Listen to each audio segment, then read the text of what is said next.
ಪ್ರತಿಮಾತಿಗೂ ಈ ಕರಗಳು ಕೃತಿಯಾಗಲು ಈ ಮನಗಳ ವ್ಯಂಗಿಸು ಪ್ರಭುವೇ ನಿನಗಾಗಿ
कैसे होता है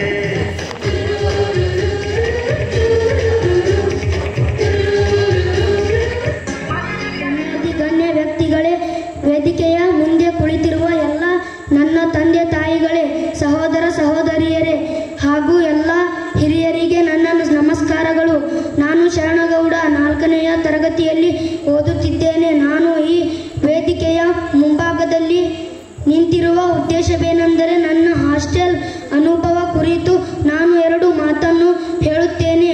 ನಾನು ಈ ವಸತಿ ನಿಲಯ ಸೇರುವ ಉದ್ದೇಶವೇನೆಂದರೆ ನನಗೆ ಮನೆಯಲ್ಲಿ ಹೆಚ್ಚು ಕಾಲ ಓದಲು ಸಮಯ ದೊರೆಯುತ್ತಿರಲಿಲ್ಲ ಹಾಗೂ ನನ್ನ ಓದಿನ ಕಡೆ ನನಗೆ ಗಮನ ಇರಲಿಲ್ಲ. ಆದ್ದರಿಂದ ನಾನು ಹಾಸ್ಟೆಲಿಗೆ ಬರಬೇಕಾದ ಸಂದರ್ಭ ಬಂದಿತು. ನನಗೆ ಈ ವಸತಿ ನಿಲಯದಲ್ಲಿ ಸರಿಯಾದ ವೇಳಾಪಟ್ಟಿ ಇರುವ ಕಾರಣದಿಂದ ನನ್ನ ವಿದ್ಯಾರ್ಥಿ ಜೀವನದಲ್ಲಿ ಒಳ್ಳೆಯ ಶಿಸ್ತನ್ನು ಅಳವಡಿಸಿಕೊಳ್ಳಲು ನನಗೆ ಸಾಧ್ಯವಾಯಿತು.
Myself Sidlinga, standing before you to share my experience in hostel. My village was far from school, so I consulted our warden sir about coming to hostel, and sir agreed for that, so I joined the hostel. The first thing which surprised me in the hostel is the time schedule. The proper time schedule which is present here allows the student to study systematically. It helped me a lot to study seriously and also helped me to gain more knowledge. It also helped a student to learn the basic discipline in his life. There is also another important part to mention about hostel, that is extra classes. It helped me to clarify my doubts and helped me to learn more effectively. We also have coaching of different games like basketball, volleyball, etc. It helped me to learn the new games. And there is also good facilities in the hostel like food facilities, water facilities, good bed to sleep and study chair to study. Finally, this helped me a lot to study seriously and effectively.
ಮೌಲ್ಯಗಳನ್ನು ಕಲಿಬೋದು.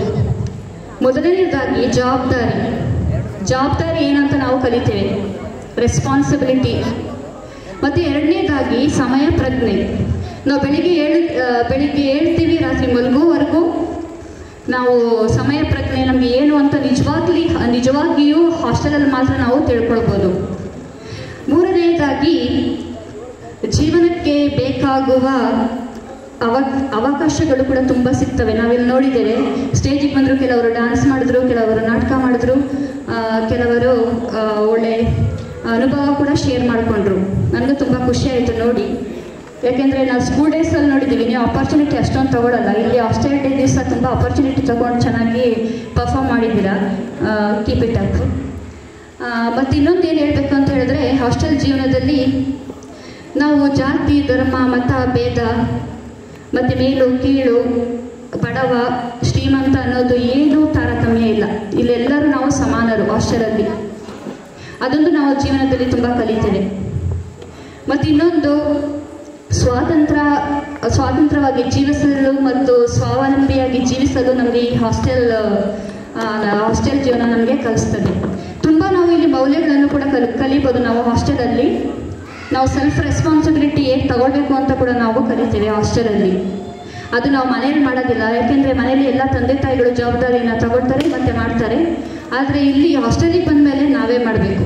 ನಮ್ಮ ಬಟ್ಟೆ ನಾವೇ ಒಗಿಬೇಕು, ನಮ್ಮ ಬಟ್ಟೆ ನಾವೇ ಮಡಚಿಡಬೇಕು. ಅದೆಲ್ಲ ನಾವು ಸ್ವಾತಂತ್ರ್ಯವಾಗಿ ಬದುಕಲು ನಾವು ಕಲಿತೇವೆ. ಮತ್ತು ಇನ್ನೊಂದು ಕೆಲವು ಏನು ಹೇಳಬೇಕು ಅಂತ ಹೇಳಿದ್ರೆ, ಒಂದು ಹಾಸ್ಟೆಲ್ನಲ್ಲಿ ಕಳೆದ ಕ್ಷಣಗಳು ನಮಗೆ ಒಂದು ಮೆಮೊರೇಬಲ್ ಡೇಸ್ ಅಂತ ಹೇಳ್ಬೋದು. ಕೆಲವೊಂದು ಸರಿ ನಾನು ಹಾಸ್ಟೆಲಲ್ಲಿ 3 ವರ್ಷ ವಾರ್ಡನ್ ಕೂಡ ಕೆಲಸ ಮಾಡಿದ್ದೀನಿ, ನನಗೆ ಗೊತ್ತು. ಯಾಕೆಂದರೆ ವಾರ್ಡನ್ಗೆ ಅಡ್ವೈಸರಿಡೋದು, ಕೆಲವರು ತಂದೆ ತಾಯಿಗಳು ತಂದಂತಹ ತಿನಿಸುಗಳನ್ನು ಕದಿಯೋದು, ಕೆಲವರು ಸರ್ಪ್ರೈಸ್ ಆಗಿ ಪಾರ್ಟಿ ಮಾಡೋದು, ಕೆಲವರು ಟ್ಯಾರೆಸ್ ಮೇಲೆ ಹೋಗಿ ಕೆಲವೊಂದು ಸರಿ ಪಾರ್ಟಿ ಮಾಡೋದು. ಅದೆಲ್ಲ ಒಂದು ಹಾಸ್ಟೆಲ್ ಜೀವನದಲ್ಲಿ ಒಂದು ಮೆಮೊರೇಬಲ್ ಲೈಫ್ ಅಂತ ನಾವು ಕೂಡ ಹೇಳ್ಬೋದು. ಮತ್ತು ಒಬ್ಬೊಬ್ಬರನ್ನ ಕೇಳಿದರೆ all have a different experiences. ನಾನು ಈ ದಿನ ಏನು ಹೇಳಬೇಕು ಅಂದರೆ, ಇಲ್ಲಿ ಎಲ್ಲ ಚಟುವಟಿಕೆಗಳು, ಎಲ್ಲ ಕಾರ್ಯಕ್ರಮ, ಎಲ್ಲದಕ್ಕೂ ನಿಮಗೆ ಒಳ್ಳೆಯ ಅವಕಾಶ ಸಿಗ್ತದೆ. ಅದನ್ನು ಒಳ್ಳೆ ಚೆನ್ನಾಗಿ ಸದುಪಯೋಗ ಮಾಡಿಕೊಂಡು ನೀವು ಮೇಲೆ ಬರ್ಬೋದು. ಮತ್ತು ಎಲ್ಲ ರೀತಿಯ ಅವಕಾಶಗಳು ನಿಮಗೆ ಎಲ್ಲ ಟೀಚರ್ಗಳು ಒದಗಿಸಿ ಕೊಡ್ತಾರೆ. ಅದನ್ನು ನೀವು ಸದುಪಯೋಗ ಮಾಡಿಕೊಳ್ಬೇಕು. ಮತ್ತು ಇವತ್ತು ನಾವು ಹಾಸ್ಟೆಲ್ ಡೇ ಸೆಲೆಬ್ರೇಟ್ ಮಾಡಬೇಕಾದ್ರೆ I also take this opportunity to congratulate the management and the staff, especially warden mister Basavalinga sir.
Once upon a time, I was just like you hostelers sitting on that side of the stage, and it was my director. When I was studying in St. Joseph's College, Bangalore, my director was Father Santosh Walder.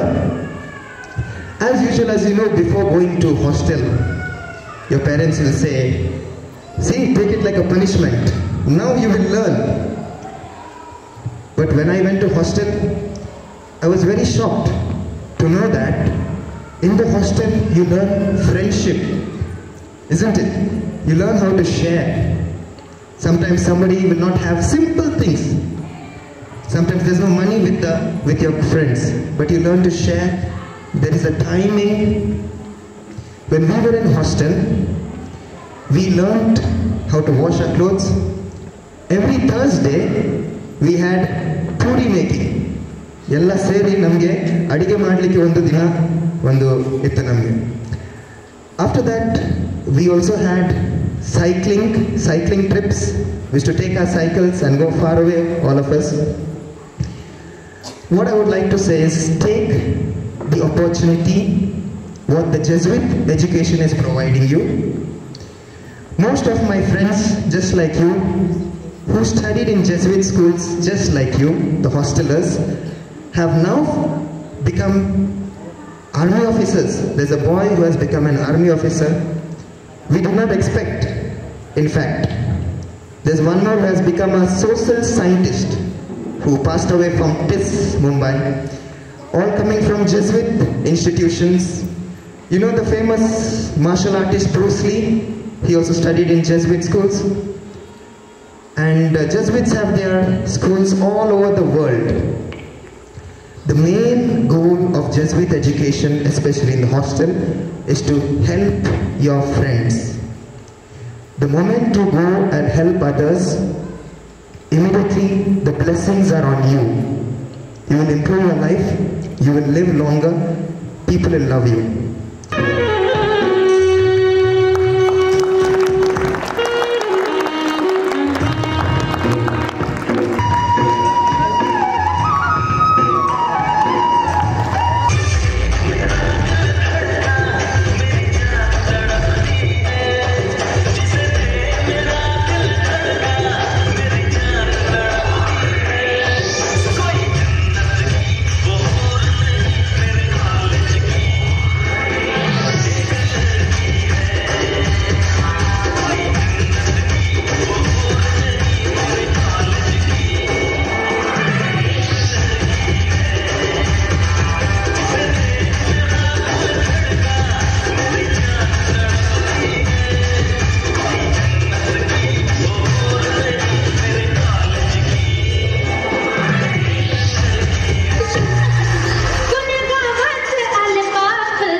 DJ Kiran and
hostel days are golden days.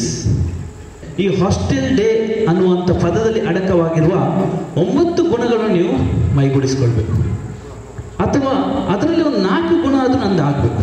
ಏನೆಲ್ಲ 9 ಗುಣಗಳು hostel day ಅನ್ನುವಂಥ ಶಬ್ದಗಳಲ್ಲಿ ಅಡಕವಾಗಿರುವ, ಅಬ್ರಿವೇಷನಲ್ಲಿ ಅಡಕವಾಗಿರುವ 9 ಗುಣಗಳು. ಮೊದಲನೇದಾಗಿ humility, H. ಎರಡನೇದಾಗಿ obedience, ವಿಧೇಯತೆ. ಮೂರನೇದಾಗಿ S, simplicity, ಸರಳತೆ. ನಾಲ್ಕನೇದಾಗಿ ಟೈಮ್ ಕಾನ್ಷಿಯಸ್ನೆಸ್, ಸಿಸ್ಟರ್ ಅವರು ಹೇಳಿದ್ರು, ಟೈಮ್, ಸಮಯ ಪ್ರಜ್ಞೆ. ಐದನೇದಾಗಿ ಎಂಪತಿ, ಸಹಾನುಭೂತಿ. ಕೊನೆಯದಾಗಿ ಲಾಯಲ್ಟಿ. ಹಾಸ್ಟೆಲಲ್ಲಿ ಇದ್ದಂಥ ಮಕ್ಕಳು ನಿಷ್ಠಾವಂತ ವಿದ್ಯಾರ್ಥಿಗಳಾಗ್ತಾರೆ. ಓಕೆ, ಇದು 6ನೇ ಕ್ವಾಲಿಟಿ. 7ನೇ ಕ್ವಾಲಿಟಿ ಡಿ, ಡಿಸಿಪ್ಲಿನ್, ಶಿಸ್ತುಬದ್ಧಂಥ ಜೀವನ. 8ನೇದು ಮಹತ್ವಾಕಾಂಕ್ಷೆಯ ಜೀವನ, ಅಂದರೆ ಅಂಬಿಷಿಯಸ್ ಲೈಫ್. ಅಂಬಿಷಿಯಸ್ ನೆಗೆಟಿವ್ ಆಗಿ ಅಲ್ಲ, ಪಾಸಿಟಿವ್ ಆಗಿ. ನನ್ನ ಜೀವನದಲ್ಲಿ ನಾನೊಂದು ಗೋಲ್ ಇಟ್ಕೊಳ್ತೇನೆ. ನನ್ನ ಗೋಲ್ ಏನಂದರೆ ನಾನು ಒಳ್ಳೆಯ ವಿದ್ಯಾರ್ಥಿ ಅಥವಾ ಒಳ್ಳೆಯ ಮನುಷ್ಯನಾಗಬೇಕು. ಮನುಷ್ಯತ್ವದ ಗುಣ ನನ್ನಲ್ಲಿ ಇರಬೇಕು. ಅದು ಗೋಲ್ ಬೇರೆ ಬೇರೆ ಇರ್ಬೋದು. ಒಬ್ಬನಿಗೆ ಡಾಕ್ಟರ್ ಆಗಿರ್ಬೋದು, ಒಬ್ಬನಿಗೆ ಇಂಜಿನಿಯರ್ ಆಗಿರ್ಬೋದು. ಇವೆಲ್ಲ ಗೋಲ್ಗಳನ್ನು ಈಡೇರಿಸಲು ನಮ್ಮ ಹಾಸ್ಟೆಲ್ ಒಂದು ಸಾಧನವಾಗಿರ್ತದೆ.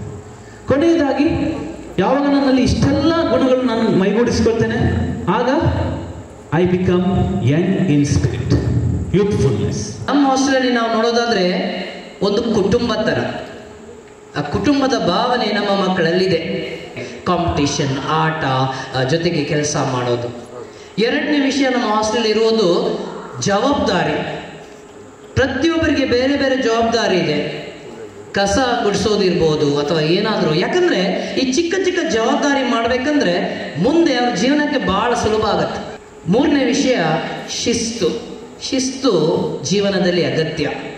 A big round of applause to all the performers, dancers, actors and speakers who have entertained and inspired us with their talents. Your performance have added a vibrant touch to our celebration.